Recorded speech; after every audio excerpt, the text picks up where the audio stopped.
Guys 2025 का budget आ चुका है और ये स्पेशली हम ई कॉमर्स बिजनेस के लिए भाई बहुत ही फायदेमंद साबित होने वाला है। साथ में ना आप अगर ई कॉमर्स का बिजनेस करते हो तो आप जब भी टैक्स भरोगे वो समय एक अच्छी खासी अमाउंट आपको आपके बैंक अकाउंट में रिफंड मिलेगी। वो कैसे, पूरा जानने के लिए इस वीडियो को पूरा देखिए।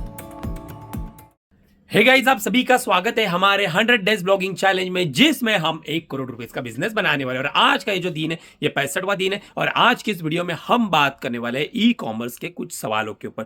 जैसे कि आपने अगर जीएसटी अप्लाई करा है लेकिन आपका वेरिफिकेशन फेल होता है तो आपको क्या करना चाहिए। आपने नया अकाउंट बनाया तो नया अकाउंट की विजिबिलिटी कब बनती है, कब वो ऑर्गेनिकली ग्रो हो सकता है, उसके लिए आपको क्या क्या करना चाहिए। साथ में ना और भी बहुत सारे सवाल है जो आपने मुझे कमेंट्स बॉक्स में पूछे, तो वो भी सवालों के ऊपर बात करेंगे। और सबसे इंपॉर्टेंट टॉपिक है आज का हमारा 2025 का बजट।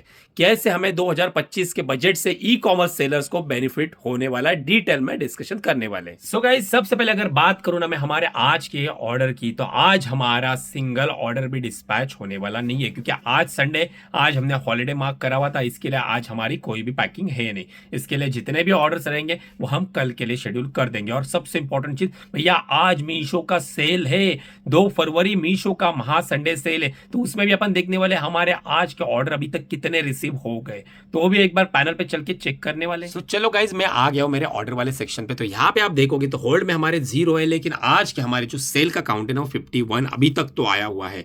और जो हमारा कल का दिन का काउंट था ना, जो हम कल के दिन में डिस्पैच करने वाले, अभी तक सिर्फ हमने रेडी टू शिप में एक्सेप्ट करके रखे, लेबल भी अभी से डाउनलोड करे नहीं है। तो 108 ऑर्डर हमारे कल के लिए जो हमारे कल रिसीव हुए थे।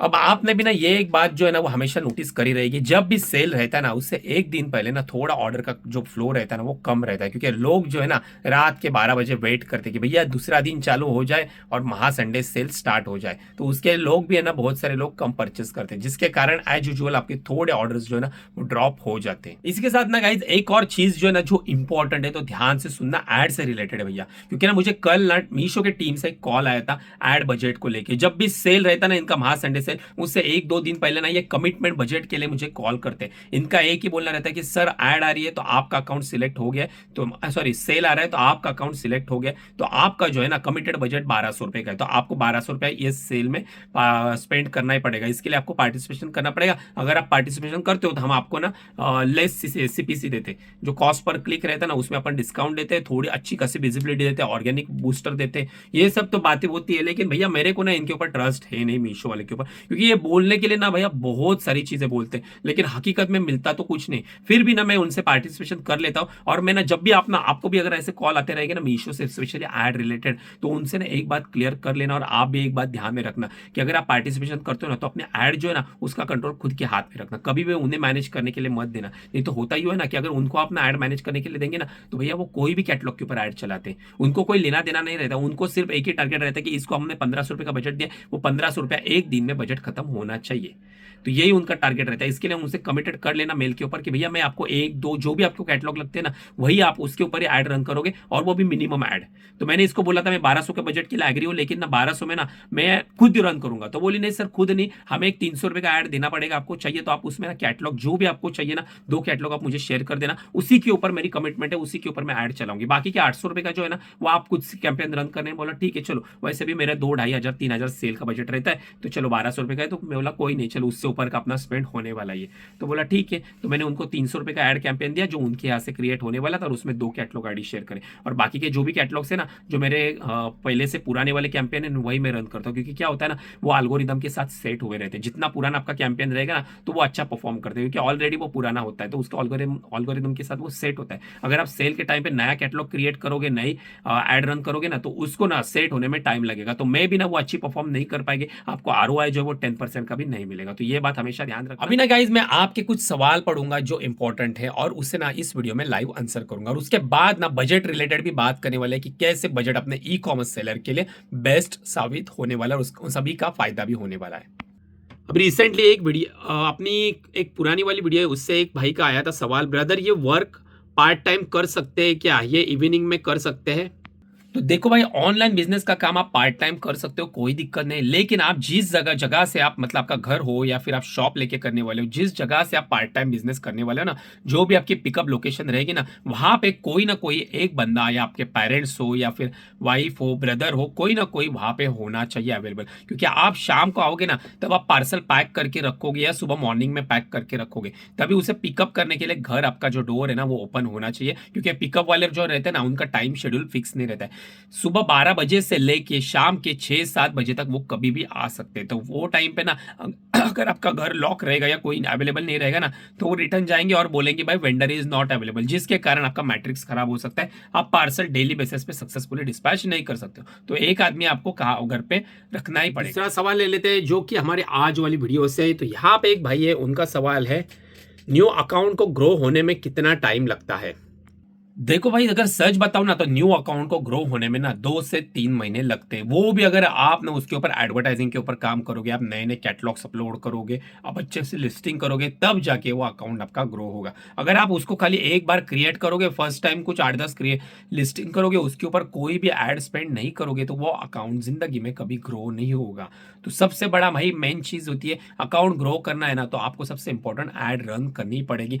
जितने भी मार्केट प्लेस के प्रमोशन आते हैं, उन प्रमोशन में आपको पार्टिसिपेशन करना पड़ेगा। कुछ इसमें आपको स्मार्ट कॉइन प्रोग्राम जो रहते हैं मीशो पे या फिर अमेजोन के या फ्लिपकार्ट के भी रहते हैं प्रोग्राम्स, तो उनमें भी आपको पार्टिसिपेशन करना पड़ेगा, जिससे ना आपके ऑटोमेटिकली धीरे धीरे धीरे विजिबिलिटी बढ़ती जाती है, और फिर कुछ रिव्यू आने के बाद आपके ऑर्गेनिक ऑर्डर्स आना शुरू हो जाए। अभी है ना गाइस, एक और इंपॉर्टेंट सवाल आता है जीएसटी को लेके ना। पिछली वाली कोई एक वीडियो थी, उसमें ना बहुत बार रिपीटेड सवाल आए थे जीएसटी को लेके, कि भैया हमने जीएसटी अप्लाई तो कर दिया है, लेकिन हमारा जीएसटी वेरिफिकेशन में फेल हो रहा है, तभी हम क्या करें? तो मैं सबसे पहले ना आप सभी को एक ही एडवाइस देना चाहूंगा, अगर आप जीएसटी अप्लाई कर रहे हो तो यूट्यूब पे सीख के खुद से कभी भी मत करना। क्योंकि कुछ लीगल वेज होते हैं, लीगल चीजें रहती है, जो आपको ना उन्हीं पर्सन से, उन्हीं एक्सपर्ट से करनी चाहिए, तभी आपको अप्रूव मिलेगा, आपकी सभी चीजें प्रॉपर वे में होगी।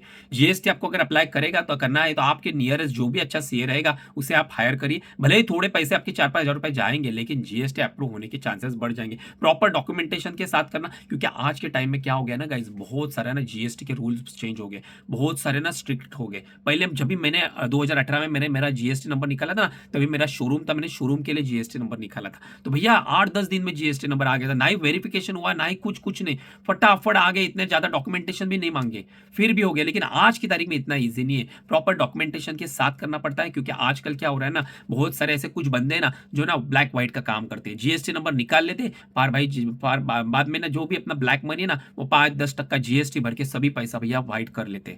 तो वो चक्कर चल रहा है, इसके लिए सबको जीएसटी नहीं मिल रहा है, वेरिफिकेशन हो रहा है। तो अगर आपको करना है तो सीए से करना, प्रॉपर डॉक्यूमेंट। अभी डॉक्यूमेंट क्या लगते हैं वो प्रिपेयर करना है, तो आप, मैंने ऑलरेडी मेरे सीए के साथ एक वीडियो बनाई हुई है, तो और डिस्क्रिप्शन में लिंक मिलेगी, तो वो एक बार चेक कर लेना। गाइस, अभी हम बात करने वाले हमारे फाइनल टॉपिक के ऊपर, जो है 2025 का बजट, जो हम ई कॉमर्स सेलर के लिए भाई ताबड़तोड़ होने वाला है। क्यों? तो भैया ध्यान से सुन लो। इससे पहले ना, अगर ई कॉमर्स बिजनेस करते थे ना, तो आपको टैक्स देना पड़ता था। अगर आपकी इनकम 7 लाख के ऊपर है, तो भैया आपको टैक्स भरना ही पड़ता था। और ई कॉमर्स सेलर है, अच्छे खासे ऑर्डर आ रहे, तो आराम से भैया आपके ऊपर जाने वाली है, 10-12 लाख जाती थी। तो अभी क्या किया है ना मोदी सरकार ने ना, इसका स्लैब बढ़ा दिया। अभी सीधा ना 12 लाख तक ना आपको जीरो टैक्स कर दिया। अगर आप 12 लाख तक इनकम करते हो, मतलब महीने के 1 लाख रुपए कमाते हो ना, तो भैया आप जीरो टैक्स कैटेगरी में आते हो। और क्या होता ही होता ना, कि अगर आप ऑनलाइन सेल करते हो ना, तभी जो ऑनलाइन ऑलरेडी सेल करे उनको पता ही रहेगा कि अपन जो भी प्रोडक्ट बेचते हैं, उसके ऊपर मार्केट प्लेस से ना अपने अमाउंट में से ना एक छोटी सी अमाउंट टीडीएस की डेबिट करते हैं, कट करते हैं, और उसका क्रेडिट जो है ना, वो अपने को इनकम टैक्स पोर्टल पे मिलता है। और वो है ना, आप ना इनकम टैक्स जब भी आप भरते हो ना, तभी वो जो क्रेडिट है ना, आप यूज कर सकते हो। अभी मान लो हमने अभी 10 लाख रुपए का समझो इनकम टैक्स भरना है, 10 लाख मेरी इनकम है और 10 लाख के ऊपर मेरे को इनकम टैक्स भरना है, तो मैं क्या करता था, टीडीएस जो रहता है ना, उसका जितना भी मेरे पास बैलेंस रहेगा, इनपुट बैलेंस रहेगा, वो यूज करता था। मान लो 40,000 रुपए मेरे पास बैलेंस पड़ा है टीडीएस का, तो वो यूज करता था। और ऊपर अगर मेरे को 30,000 भरना आता है, तो मेरे को 30,000 रुपया कैश भरना पड़ता था, वहां पे मेरे जेब से कटता था। लेकिन अभी क्या होगा, अगर 12 लाख तक है ना, उससे नीचे या 12 लाख तक, तो आपको जीरो टैक्स लगेगा, आपको टैक्स भरना नहीं पड़ेगा। और आपकी अच्छी खासी अमाउंट जो अपने मार्केट प्लेस काटती है ना टीडीएस की, वो अमाउंट का भी आपको ना भैया बैंक में आपके, मतलब सीधा बैंक में आपके अमाउंट क्रेडिट होने वाले, अच्छा खासा रिफंड मिलेगा आपको टीडीएस का। तो भैया हो गया ना, सालाना अच्छा खासा अगर टीडीएस मिलता है, तो वो अमाउंट जो आप अपने गैजेट पे यूज करो, प्रिंटर को अपग्रेड करो या फिर अपने पीसी को अपग्रेड करो, टीम एक्सपांड करो, तो वो एक एक्स्ट्रा बेनिफिट आपको होने वाला है। हाँ, लेकिन 12 लाख के ऊपर गए तो आपको टैक्स भरना पड़ेगा।